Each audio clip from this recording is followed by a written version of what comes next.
Bismillahirrahmanirrahim. Assalamu alaikum. I hope you all are fine and staying safe and happy. I am your geography teacher, Ms. Farheen, and I welcome you all to your geography class. My dear students, pause the video and quickly open your geography books so that we will start today's lecture. I hope everybody has opened today's, for the lecture, you have opened the books. So my dear students, we are on unit number 1, that is structure of earth and types of rocks. So my dear students, हम knowledge 1.5 जो है वो पढ़ रहे हैं. पिछले lecture में भी हमने ये पढ़ा. आज का लेक्चर भी उसी की कंटिन्यूटी है जिसमें हम knowledge 1.5 में different जो types of rocks हैं उनको identify कर रहे हैं.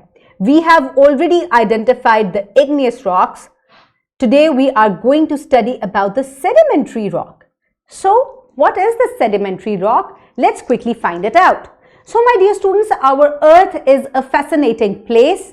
It is so fascinating that planet Earth has different layers जो कि हमने पिछले लेक्चर में भी पढ़ा है और हमारे different landforms जो है वो अर्थ की क्रस्ट पे मौजूद हैं और हमने देखा कि जो अर्थ की क्रस्ट है it is made up of solid rocks और ये rocks जो है किस तरीके से बनते हैं उसी पे जो है इसकी टाइप्स जो है वो वेरी करती हैं.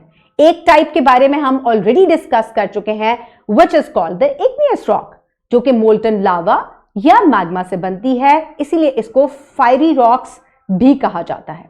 आज हम एक सेकेंड टाइप ऑफ जो रॉक है उसको स्टडी करने जा रहे हैं जो कि अर्थ की सरफेस के near which is form near the surface of the earth. और इस रॉक को हम क्या कहते हैं? We call it sedimentary rocks. Very good. So my dear students, ये सेडिमेंट्री रॉक्स किस तरह से जमीन के करीब बनते हैं? ये रॉक्स जो है ये सेडिमेंट्स से बनते हैं. They are formed from the sediments. So what are these sediments? ये सेडिमेंट्स जो है बड़े रॉक्स के टूट जाने से छोटे छोटे जो है वो रॉक्स के टुकड़े या ग्रेन्स जो है वो बन जाते हैं. और ये कंबाइंड इफेक्ट कैसे होता है टूटने का? This can happen from wind और this can happen because of water. So this is how the bigger rocks break down into smaller rocks. और यही जो बड़े बड़े पत्थर होते हैं फिर एक जगह से दूसरी जगह ट्रांसपोर्ट करते हैं. ये जो सेडिमेंट्स होते हैं they transported to different areas by wind और बाय वाटर. ये इस तरीके से जो है एक जगह से दूसरी जगह जाते हैं पानी या हवा के जरिए. सो जब ये एक जगह से दूसरी जगह जाते हैं तो क्या होता है कि ये सेडिमेंट्स जो हैं ये डिपॉजिट हो जाते हैं. As you can see in the picture और द वीडियो ऑल्सो कि ये दूर दराज इलाकों में जाके जैसे ही हवा या पानी की स्पीड कम होती है ये डिपॉजिट हो जाते हैं. अब ये Aahista Aahista Aahista Aahista layer by layer accumulate होते रहते हैं और ऊपर वाली लेयर्स जो है वो नीचे वाली लेयर्स को प्रेस डाउन करती हैं, प्रेशर बिल्ड करती हैं और इस तरीके से ये सीमेंट हो जाती हैं, आपस में कॉम्पैक्ट होके चिपक जाती हैं एक तरह से. और इस तरीके से सेडिमेंट्री रॉक्स जो हैं वो बनते हैं और आपको इनमें डिफरेंट लेयर्स भी जो है इसी वजह से नजर आ रही हैं. So these are the sedimentary rocks जो कि किस तरीके से बनते हैं? लूज सेडिमेंट्स ब्रेकिंग होती है, बड़े रॉक्स छोटे में टूटते हैं, then they accumulate layer by layer और ऊपर वाली लेयर्स जो हैं वो नीचे प्रेशर डाउन करती हैं जिसकी वजह से जो है ये टाइटली पैक हो जाते हैं. लेयर्स की फॉर्म में जो है ये एक दूसरे से सीमेंट हो जाते हैं, सॉलिड बड़ा रॉक जो है वो बना देते हैं ये छोटे छोटे sediments. So some of the example of sedimentary rocks that we can find in Pakistan are salt, which is also known as sodium chloride. We can find gypsum in Pakistan, that is also a sedimentary rock, and dolomite. This is also a sedimentary rock that we can find in Pakistan. So my dear students, moving forward, एक interesting fact मैं आपसे share करूं कि ये जो sedimentary rocks हैं ये only type of rock है जिनके अंदर जो है वो हमें fossils जो हैं उनके preserves भी मिलते हैं, remains भी मिलते हैं. ये किसी footprint के फॉर्म में आपको मिल सकते हैं, worm trail की फॉर्म में मिल सकते हैं. इस तरीके से ये preserve हो जाते हैं layer by layer. कोई dead animal या plant जो है ये layer by layer जो है इस तरीके से प्रिजर्व होते जाते हैं. Here you can see आपको इम्प्रिंट नजर आ रहा है एक लिजर्ड का, साथ आपको सी शेल्स जो है वो रॉक के अंदर जो है वो प्रिजर्व हुए हुए नजर आ रहे हैं. So these animal remains or the plant remains in the sedimentary rocks ये फॉसिल्स जो हैं इनको कहा जाता है, जो कि इसके अंदर प्रिजर्व हो जाते हैं. So my dear students, here you can see on the one side some different types of sedimentary rocks, some different examples of sedimentary rocks. Now let's look at the characteristics. क्या characteristics है sedimentary rocks के? These rocks are easily identified due to layered form. इनके अंदर layers होती हैं जिनकी वजह से हम इनको देख सकते हैं. इसके अलावा इनके अंदर दूसरे rocks जो हैं उनके भी टुकड़े देखने को मिलते हैं. इसके अलावा you can see there are layers inside them. These rocks are commonly utilized in construction projects. इनको construction के लिए भी use किया जा सकता है. For example, limestone. They often contain fossils of plants and animals, as I have already told you. So my dear students, एक और interesting fact हम यहाँ देखते हैं कि sedimentary rocks की जो है वो different types भी हैं. 3 types हैं.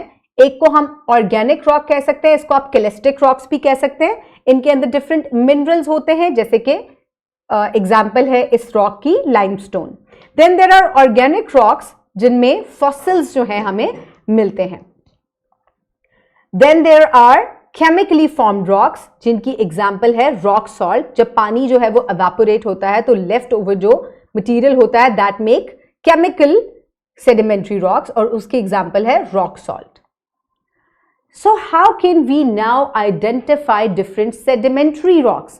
जैसे हमने और igneous rocks को identify किया था, how can we identify sedimentary rocks? So ये compacted होते हैं, इनके अंदर sediments होते हैं, और ये क्यों होते हैं? क्योंकि बड़े rocks जब छोटे में टूटते हैं तो छोटी छोटी grains, sand, silt, clay या pebbles जो हैं या different size chunks of rocks जो हैं, they are squeezed together, tightly packed together and they make a bigger rock. So एक तो इस तरीके से हम इनको पहचान सकते हैं. Then there are layered sediments. अब ये जो तमाम जो हैं चीजें ये लेयर की फॉर्म में एक दूसरे से अटैच हो जाती हैं, और इसी वजह से जो है हम इनके अंदर लेयर्स या बैंड्स देख सकते हैं, और इस तरीके से हम इनको आइडेंटिफाई कर सकते हैं. And then they have evidence of life in them. They have fossils inside them. So you can keep an eye for the fossils inside them. Life trail आपको मिल सकता है, कोई footprint मिल सकता है, या worm trail भी आपको इसके अंदर मिल सकता है. So now let's quickly look at some examples and try to identify कि हम किस तरीके से जान सकते हैं कि if it's a sedimentary rock or not. So here you can see what is inside it. आपको जो है fish trace मिल रहा है. Maybe क्या होगा कि millions of years ago जो सेडिमेंट्स जब आके डिपॉजिट हुए होंगे तो वहां कोई फिश जो है इट माइट हैव डाइड, और उसका जो प्रिंट है वो रॉक्स के अंदर जो है वो महफूज हो गया. So this is a evidence of life. So यहां पे हमें एक एविडेंस मिल गई. So this is a sedimentary rock. Next, now you have to look at it very carefully. अब इसको अगर आप जूम इन करके देखें तो आपको छोटे छोटे grains of sand and silt नजर आ रहे हैं, which are tightly packed together. So अगर आप कोशिश करेंगे इसको हाथ में लेने की तो आपको लगेगा जैसे कि क्या है, जैसे कि खुरदरापन सा या सैंड पेपर सा आपको लगेगा, शायद महसूस होगा. So this we can say cemented together. बड़े जो छोटे छोटे टुकड़े होते हैं they are cemented together. So again here we can see different layers की फॉर्म में यहाँ पे सीमेंटेशन हुई है. अगेन जब आप लेयर्स ऑफ सेडिमेंट्स देखेंगे tightly packed together, so that is a sedimentary rock. So इस तरीके से आप different sedimentary rocks को identify कर सकते हैं. Now quickly let's move forward towards the worksheet activity. You can download it from the description box below this video, or you can get it from your teacher. So आपने करना क्या है, आपको word bank दिया गया है, आपने उसको formation of rocks को in order जो है put करना है कि किस order में जो है sedimentary rocks की formation होती है 1, 2, 3, 4, 5 steps में. So pause the video and quickly finish your worksheet. I hope everybody has finished the worksheet. Now let's quickly move forward towards the homework. For your homework, at the end of unit number 1, exercise के साथ ही extended exercise का QR code दिया गया है. You can scan and you can practice as many questions as you can. And last but not the least, the conclusion of today's lecture. आज हमने sedimentary rocks के बारे में पढ़ा. Sedimentary rocks जो हैं ये अर्थ की surface पे जो है वो near the surface और the surface पे बनते हैं ये, और इसकी examples क्या हैं which we can find in Pakistan? Salt, sodium chloride, gypsum and dolomite. I hope you have enjoyed today's lecture. Keep everybody around you safe. Have a good day. Thank you so much and Allah Hafiz.